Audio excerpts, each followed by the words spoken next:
to address the issues facing Tennesseans today. From 10 News, this is Inside Tennessee. Good morning and welcome to Inside Tennessee. I'm your moderator, John Becker. One of the most important boards in Knox County is about to see some new faces. 5 of the 9 spots on the Board of Education are up for election. Our focus this morning, District 1 covers parts of downtown and east. Gloria Deathridge has held that seat for 2 terms since the last 8 years. That's what they equate to. 3 people now running in that nonpartisan race. If the winner receives 50% plus 1 in May, they win outright. Otherwise, the top 2 vote getters move on to the next election in August. And we welcome those 3 candidates to our broadcast this morning. They are to my left. Andre Canty is here. Nice to have you back. Yeah, yes, sir. Evetty Satterfield joins us as well. Nice to have you. And Demetrius Jaggers is here as well. Thank you very much for being here. Glad to be here. I'm going to introduce our panel. We'll get to questions as well. Don Bosch is a Democrat, and he runs his own law firm. Good morning, John. Good morning. Susan Richardson Williams is a Republican. She runs her own PR firm. Good morning, John. Good morning. Well, let's just go down the line. And Andre, let's start with you about why you're running for this seat. Yeah, so basically, you know, I've been a part of community service for a long time. So part of 100 Black Men, I was president, and I saw a lot of kids die, right? Even when I was a kid during the 1990s, you know, during gang violence, I was a part of that. I was almost struck by bullets back in the day, and I saw a link. So the kids that have killed, and the ones that were being killed, like the killers and the killed, have been pushed out of school, right? So why are gangs created? It's poverty and miseducation, right? And the school to prison pipeline, there's 2.2 million people in jail. A lot of them look like me. So this is a way to tackle the school to prison pipeline and keep our kids not only safe, but out the streets, out the jails, and out the caskets. And I'm already doing the work. I'm the co-chair of the Disparities Education Outcomes Committee.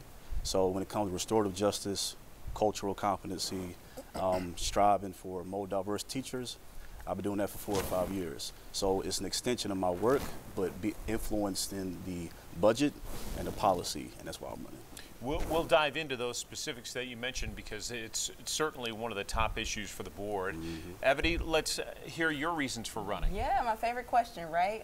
So representation matters. When you think about who you want to represent on this seat in an elected official period, you think about somebody that's from the community, who knows the in and out of the community. I'm a former educator, special education teacher. I'm a proud graduate of Austin East Magnet High School, and I also worked with Project Grad last year. So I know firsthand what it's like to be in the schools, be a student, be a teacher, and work with families and communities. So I'm just excited for the opportunity to represent my community because representation does matter.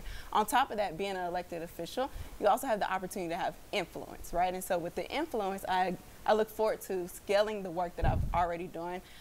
East Knoxville Freedom Schools is something that I'm very passionate about, and it serves our community from 1st grade to 8th grade, and I want that in every single community. And I also run a leadership summit for youth called 10th Summit, and I want to serve more kids with that. And so given the opportunity to work as a Knox County School Board, we'll do the work, but the influence that you get from being an elected official, scaling what I've already been doing.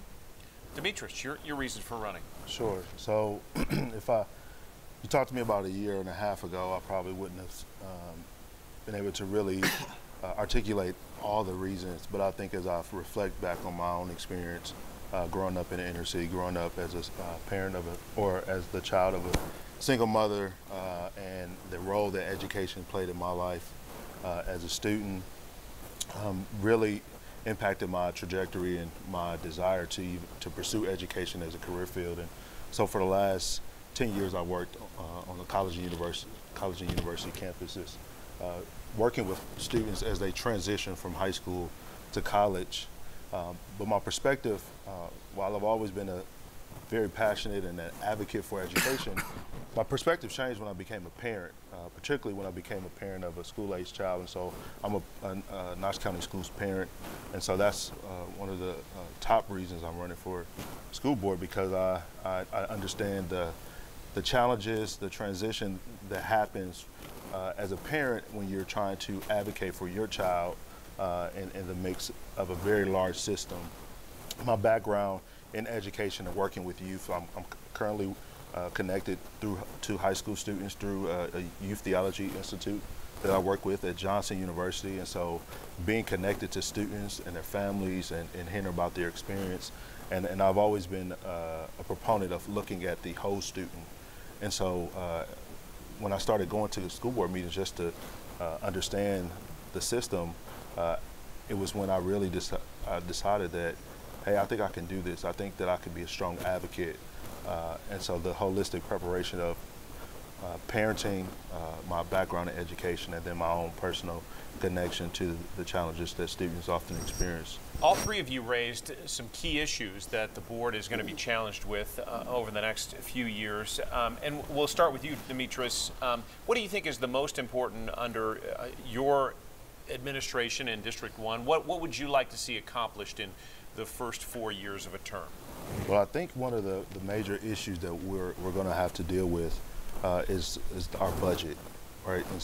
We have a very large budget, and there are, we have a very large school district, and there are some very distinct needs, particularly in District 1. District 1 has 15 schools. It has the largest schools of any district in the county, has the most racial diversity in the county, and then it also has the highest percentage of students who will qualify for free and reduced lunch.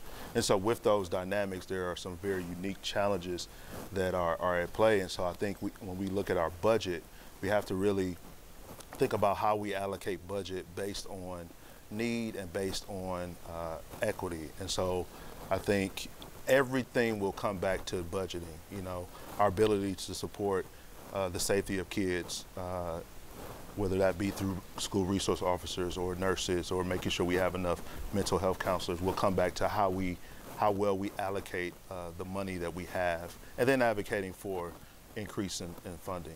Evetty, your perspective on the most important issue over the next 4 years for this particular seat? Yeah, even from day one, I think it's important that we build trust again with the school board, and that comes from having an effective communication system that's transparent and letting people know this is what's happening and this is how we act. So that's something that I'm interested in doing on day one, right? There's a sense of decisions being made that affect the most vulnerable without the most vulnerable even knowing that that's happened, right? So building that bridge between the community, the parents, the teachers, the students, so everyone's that everyone's on board with the decision making. Andre? Yeah, I think on top of the budget is also getting the people in, like stakeholders, students, and teachers and principals, say, what do y'all want? All right. I also want to be out of a job, right? So, like, when it comes to, we got 4 years, 8 years, I don't want to do this for like 12, 16 years, right? I want to have an exit plan as soon as I get in, but mostly it's like getting all the people that's affected by the system to come in and meet with me to say, okay, what do y'all want, right? Because I'm not in the schools all the time, right? I'm currently not a student, right? So they have particular needs and priorities from their perspective that I don't have, right? So I think also it's like being not only transparent, but available, right? For good or bad, I'm always available, right? So having that open door is the first thing. And most importantly, empower them to where it's not always me doing the stuff. It's empowering them to have to fight, and I'm just the guy in the background. All right, we'll leave it there for now, but we'll be back with questions from Don and Susan for our guests who'd like to be the next representative in District 1 on the Knox County School Board. Back after this.